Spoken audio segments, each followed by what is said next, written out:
Seperti apa sih awal mula berdirinya Museum Seni Rupa dan Keramik? Terdapat koleksi-koleksi apa sajakah yang ada di dalamnya? Seperti apa sih lukisan unik karya pelukis ternama asal Indonesia? Saksikan selengkapnya hanya di Jelajah Museum.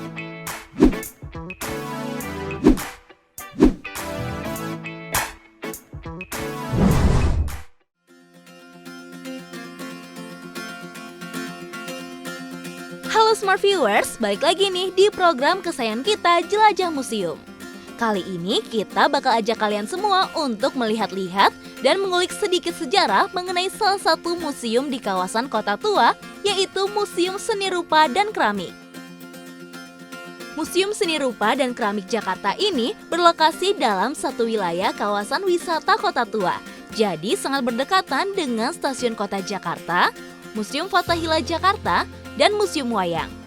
Tepatnya beralamat di Jalan Pos Kota nomor 2 Jakarta Barat. Sesuai dengan namanya, Museum Seni Rupa dan Keramik ini memiliki koleksi ya. Koleksinya adalah koleksi seni rupa dan keramik.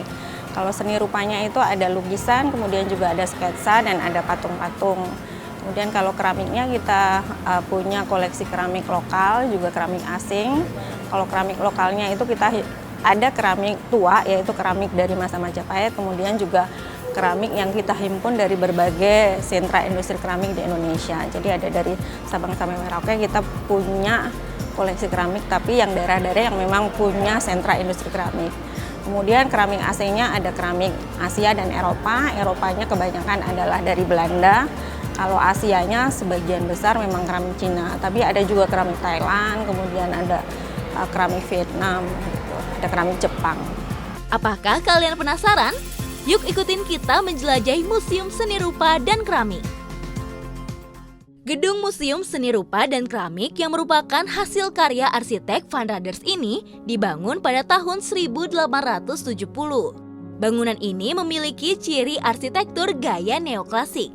Pada awalnya, gedung ini digunakan sebagai lembaga peradilan tertinggi Belanda pada masa Batavia, diperintah oleh Gubernur Jenderal Pieter Meijer.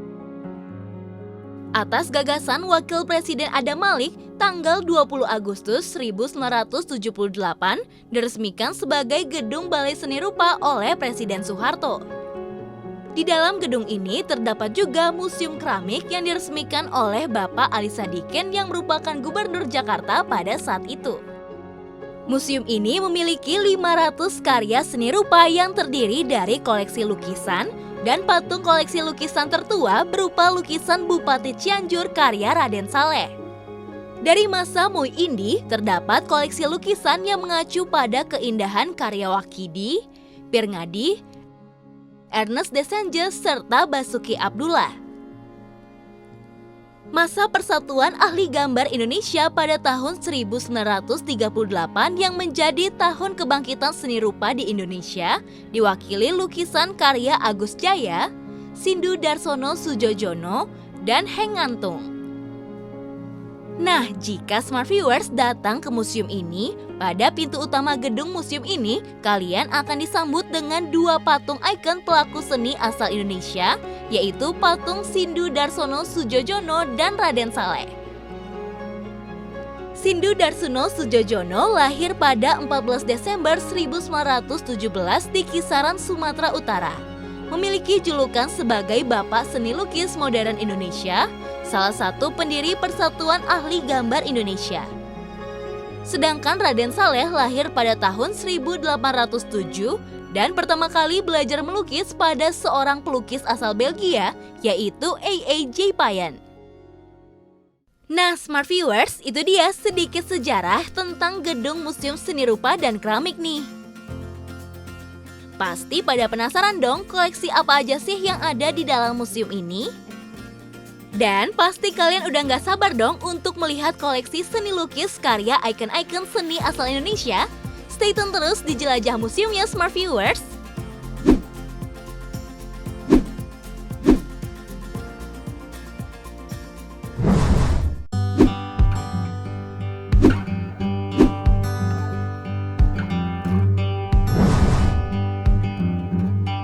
lagi Smart Viewers, Masih mau kan jalan-jalan menjelajahi Museum Seni Rupa dan Keramik sama tim Jelajah Museum? Nah, kalau sebelumnya kita sudah membahas sedikit mengenai gedung dan sejarahnya, sekarang tim Jelajah Museum mau ngajak kalian semua nih untuk melihat lebih dalam setiap koleksi yang terdapat dalam Museum Seni Rupa dan Keramik ini. Dan juga, tim Jelajah Museum mau ngajak kalian untuk melihat lukisan dari para pelaku seni asal Indonesia. Yuk ikutin kita terus ya! Jadi kalau di museum yang jelas ada ruang koleksi lukisan, ada ruang koleksi keramik ya. Di sisi sebelah sana itu kita ada secara alur cerita itu secara kronologis sejarah perkembangan seni rupa di Indonesia. Jadi ada seni rupa yang dulu lukisan sebenarnya, lebih ke lukisan-lukisan yang kita kenal dari zaman masa prasejarah. Kita udah kenal lukisan dinding meskipun itu hanya panel informasi. Kemudian juga masa lukisan tradisional, di atas ada lukisan tradisional Bali. Kemudian tadi itu masa awal seni rupa modern, itu masanya Raden Saleh. Kemudian ada masa Mo Indi, itu masa ketika pelukis itu senang melukis hal-hal yang bagus. Jadi biasanya yang dilukis adalah laut, gunung, pokoknya serba yang indah-indah gitu. Ada beberapa pelukis yang kayak Basuki Abdullah seperti itu yang biasanya melukis hal-hal yang indah. Kemudian ada masa pendudukan Jepang, kemudian ada akademisi, masa revolusi, kemudian masa akademisi. Jadi itu memang sejarah kronologi, sejarah perkembangan seni rupa Indonesia. Kemudian kalau keramiknya memang kita tidak bikin secara kronologi ya, karena keramiknya kita bedakan tadi itu keramik asing dan keramik lokal. Kalau keramiknya lokal ada di atas, kemudian di sana ada keramik asing. Keramik asingnya memang belum terlalu dipisah. Eropa ini masih karena memang ruangan kita terbatas, jadi memang ada di satu ruangan, tapi ada ruangan khusus kita adalah keramik underwater arkeologi. Jadi kita punya keramik underwater itu dulu adalah hibah dari Bea Cukai. Jadi ada temuan satu kontainer tadi itu keramik bawah laut yang ada di Cilincing waktu itu, kemudian dihibahkan ke dari Kementerian Keuangan ya, cek Bea Cukai, dihibahkan ke Museum Seni Rupa dan Keramik. Museum Seni Rupa dan Keramik terbagi atas 2 lantai, di mana kedua lantai tersebut digunakan untuk menampilkan setiap karya seni yang dipamerkan pada Museum Seni Rupa dan Keramik ini. Sedangkan ruang pameran lukisan terbagi atas 13 ruang. Penasaran kan? Yuk kita lihat satu persatu ruangannya. Ruang pertama adalah ruang sejarah gedung. Di dalam ruangan ini terpampang jelas bagaimana setiap sejarah dari perjalanan museum ini. Sejarah awal mula gedung ini mulai dari perjalanan tahun yang membentuk gedung ini menjadi Museum Seni Rupa dan Keramik sampai setiap cuplikan sejarah dari setiap bagian yang ada dalam museum ini. Kemudian kita beralih pada ruang kedua, yaitu ruang introduksi, di mana dalam ruangan ini merupakan ruangan tempat perkenalan setiap bagian dari dunia melukis. Dalam ruangan ini terdapat beberapa benda yang perlu diketahui oleh para pengunjung mengenai alat-alat apa saja yang digunakan dalam seni lukis. Ada kuas melukis, cat, pengecer cat, dan standing atau easel. Lalu ruang ketiga yaitu ruang masa prasejarah. Dalam sejarah seni rupa di Indonesia, kegiatan melukis telah diawali sejak zaman prasejarah. Hal ini ditandai dengan ditemukannya peninggalan lukisan prasejarah yang berada di Gua Leang-Leang di Sulawesi Selatan. Masuk ke ruang 4 yaitu ruang masa Jepang. Di sana, smart viewers akan melihat berbagai lukisan yang menggambarkan sulitnya bangsa Indonesia pada masa penjajahan Jepang. Zaman Jepang merupakan zaman perjuangan untuk mendapatkan kemerdekaan bagi negara-negara di Asia. Zaman ini hanya berlangsung selama 3,5 tahun, yakni dari awal tahun 1942 hingga 1945. Kita lanjut ke ruangan kelima, yaitu ruang masa Sanggar. Setelah Indonesia merdeka pada tahun 1945, kemudian muncul beberapa sanggar atau organisasi seniman untuk menggalang pemikiran-pemikiran dalam mengisi kemerdekaan dalam bidang seni dan budaya. Lalu pada ruang ke-6 merupakan ruangan masa Akademi Seni Rupa. Pada tahun 1947 di Bandung, didirikan Lembaga Pendidikan Seni Rupa yang bernaung pada Fakultas Teknik yang menerima mahasiswa sebagai calon guru gambar. Ayo semangat-semangat, soalnya kita mau masuk ke ruangan selanjutnya nih, yaitu ruang masa Orde Baru. Sejak pemerintahan Orde Baru pada tahun 1965, seni lukis Indonesia bangkit kembali dengan munculnya gebrakan baru oleh grup 11 seniman Bandung yang menggelar pameran di Jakarta pada tahun 1966. Lanjut lagi, kita akan memasuki ruangan masa seni rupa baru. Dalam ruang ini, smart viewers akan melihat seni lukis sudah mulai masuk dalam tahap modifikasi menjadi seni lukis yang lebih modern. Mulai dari bentuk dan gaya bahasa yang tertuang di kanvas sebuah lukisan. Lalu kita masuk ke ruang lukisan tradisional. Di dalam ruangan ini terdapat beberapa karya seni lukis. Salah satunya adalah seni lukis wayang kamasan. Seni lukis wayang kamasan adalah salah satu bentuk karya seni klasik yang berawal pada abad ke-17. Pada umumnya, cerita-cerita yang digambarkan dalam lukisan kamasan ini mengandung nilai filosofis agama Hindu dan budaya dari Bali. Dan ada juga karya seni lukis kaca Cirebon. Sebagai kota pelabuhan, lukisan kaca di Cirebon berkembang pesat dengan masuknya kebudayaan Cina, Hindu, dan Islam. Sehingga lukisan kaca di Cirebon mempunyai banyak ragam. Selain tema pewayangan, banyak tema lain yang mewarnai tema lukisan kaca Cirebon ini. Salah satunya adalah tema keagamaan Islam seperti ayat-ayat Al-Quran yang dipakai dalam lukisan kaca kaligrafi. Lukisan kaca ini selain sebagai hiasan dinding juga sebagai media dakwah agama Islam. Teknik lukisan kaca digambar dari sebaliknya, sehingga membutuhkan keahlian khusus dalam proses pembuatannya. Kemudian kita masuk ke ruang Raden Saleh. Raden Saleh merupakan salah satu tokoh ikonik dalam dunia seni lukis. Raden Saleh Syarif Bustaman adalah seorang bangsawan Jawa yang lahir pada tahun 1807 di Desa Terbaya dekat Semarang. Selanjutnya kita masuk ke ruang Mui Indi. Istilah Mui Indi muncul pada awal abad ke-20 untuk menandai keindahan lukisan pemandangan alam di Hindia Belanda. Pada masa itu, banyak pelukis asing yang datang ke Hindia Belanda karena tertarik dengan keindahan alam dan eksotisme wanita maupun pria pribumi. Aliran ini juga diikuti oleh beberapa pelukis pribumi, diantaranya adalah Abdullah Suryo Subroto dan Mas Pir Ngadi. Dan ruang terakhir adalah ruang masa Persagi. Persagi atau Persatuan Ahli-Ahli Gambar Indonesia berdiri pada 23 Oktober tahun 1938 dengan membawa semangat sebagai seni lukis Indonesia modern. Anggota dari persatuan ini antara lain Oto Jaya dan Emiria Sunasa. Diketuai oleh Agus Jaya serta Sindu Darsono Sujojono sebagai sekretaris sekaligus sebagai juru bicaranya. Sindu Darsono Sujojono mengatakan bahwa sebuah lukisan merupakan jiwa ketok, yang artinya setiap lukisan akan mencerminkan pribadi pelukisnya masing-masing.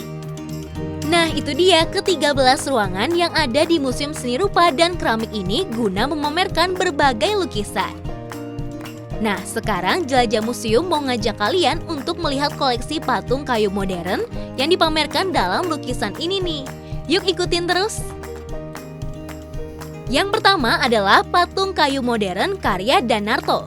Kemudian terdapat 3 patung kayu modern karya Usman Effendi yang dipamerkan di museum ini.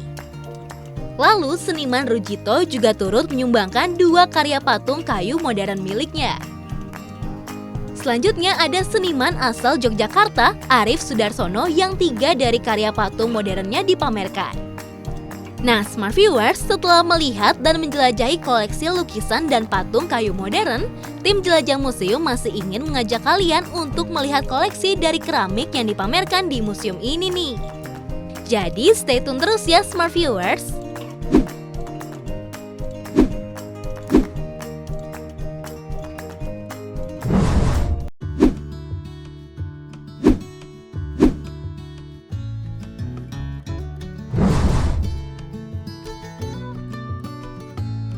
Welcome back Smart Viewers, masih di program kesayangan kita semua, Jelajah Museum. Kali ini tim Jelajah Museum akan ajak kalian untuk melihat koleksi keramik yang ada di museum ini. Penasaran kan? Penasaran dong? Yuk ikutin terus Jelajah Museum. Di Indonesia, keramik sudah dikenal sejak zaman Neolitikum. Diperkirakan rentang waktunya mulai dari 2500 sebelum Masehi sampai dengan 1000 sebelum Masehi.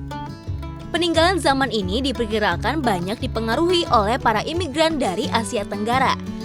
Keramiknya memang kita tidak bikin secara kronologi ya, karena keramiknya kita bedakan tadi itu keramik asing dan keramik lokal. Kalau keramiknya lokal ada di atas, kemudian di sana ada keramik asing. Keramik asingnya memang belum terlalu dipisah. Eropa ini masih, karena memang ruangan kita terbatas, jadi memang ada di satu ruangan, tapi ada ruangan khusus kita adalah keramik underwater arkeologi. Jadi kita punya keramik underwater itu dulu adalah hibah dari Bea Cukai. Jadi ada temuan satu kontainer tadi itu keramik bawah laut yang ada di Cilincing waktu itu, kemudian dihibahkan ke dari Kementerian Keuangan ya, ceki Bea Cukai dihibahkan ke Museum Seni Rupa dan Keramik.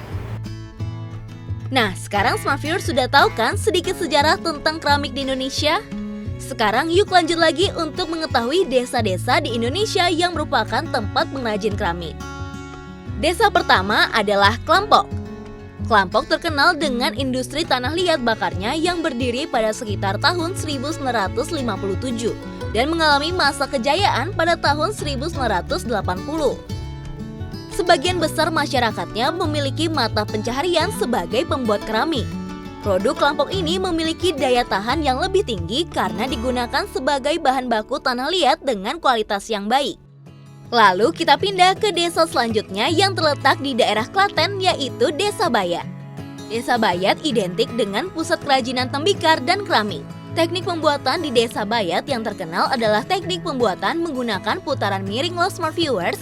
Jadi pengen belajar membuatnya kan Smart Viewers? Ayo kita jalan lagi untuk melihat hasil produksi keramik di Desa Kasongan. Desa Kasongan merupakan sentra industri kerajinan keramik dan gerabah paling besar di Yogyakarta. Kerajinan pada desa ini terbilang cukup unik untuk bagian teknik pembakaran. Karena teknik pembakaran yang ada di desa ini adalah pembakaran tanpa tungku atau yang biasa disebut dengan open firing yang dilakukan di halaman rumah dengan menggunakan bahan bakar sekam padi dan alang-alang.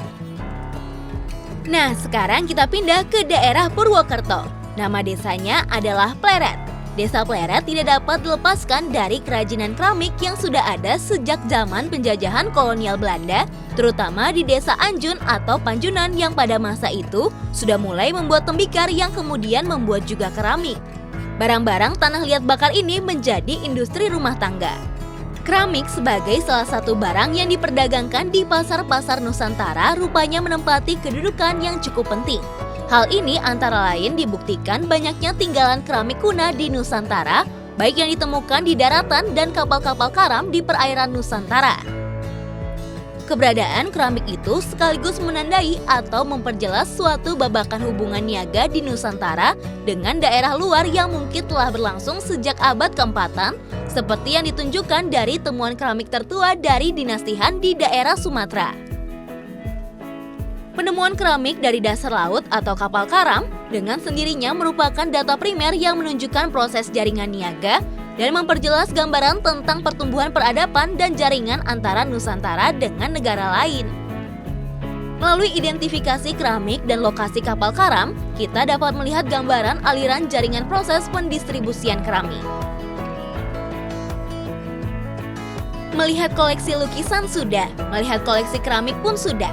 Sekarang saatnya tim Jelajah Museum kasih informasi tambahan yang gak kalah penting tentang Museum Seni Rupa dan Keramik ini ya. Nah, museum ini buka setiap hari Selasa hingga hari Minggu pada pukul 9 pagi sampai dengan 5 sore nih Smart Viewers. Catat hari dan jamnya ya Smart Viewers. Jangan sampai kalian ke museum ini pada saat tutup. Hihi. Untuk harga tiket masuk juga terbilang cukup murah. Untuk tiket dewasa atau umum dihargai dengan Rp5.000 per orang. Sedangkan mahasiswa dipatok harga sebesar Rp3.000 per orang. Dan untuk pelajar dan anak-anak dikenai harga Rp2.000 per orang. Murah banget kan Smart Viewers? Dengan harga segitu, kalian bisa rekreasi bersama teman atau keluarga serta mendapatkan pengetahuan baru tentang sejarah lukisan dan keramik. I think kalau buat saya banyak yang harus diperbaiki ya. Kalau kita mau lihat, sebenarnya koleksinya lumayan, hanya displaynya, kemudian perawatannya mungkin saya rasa perlu banyak peningkatan. Karena sayang, ini kan benda-benda ada beberapa dari masa lalu yang kalau udah rusak nggak bisa dikembalikan atau susah sekali restoring prosesnya. Jadi kalau buat saya ini oke, grade-nya masih B-. Nah, mungkin manajemen yang lebih baik ya, maintenance yang lebih baik juga. Karena saya lihat potensinya besar dan ini juga tempatnya strategis. Ini kan di Fathahillah Square. Semua orang kalau mau cari kota tua Jakarta biasanya ke area sini. Mau nggak mau mereka juga pasti akan tertarik untuk mampir.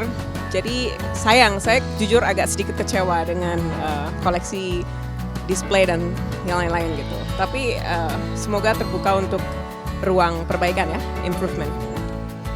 Sebagai pengunjung yang cerdas, pasti mau dong membantu untuk menjaga setiap barang yang mempunyai nilai sejarah tinggi ini agar dapat dilihat oleh anak dan cucu kita kelak.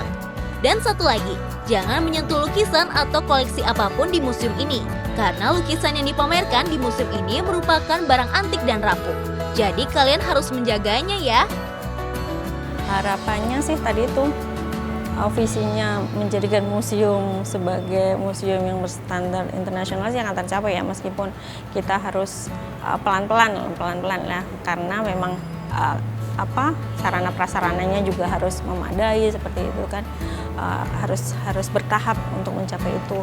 Tapi kalau untuk pengunjung sih tentunya kami sebagai pengelola berharap setiap pengunjung yang masuk ke Museum Seni Rupa kemudian keluar itu akan mendapatkan tadi tuh edukasi gitu kan, mendapatkan pengetahuan lewat koleksi-koleksi yang kita pamerkan gitu. Jadi ketika mereka keluar dari museum itu dia akan tahu, oh Raden Saleh itu siapa sih, Hendra Gunawan itu siapa sih.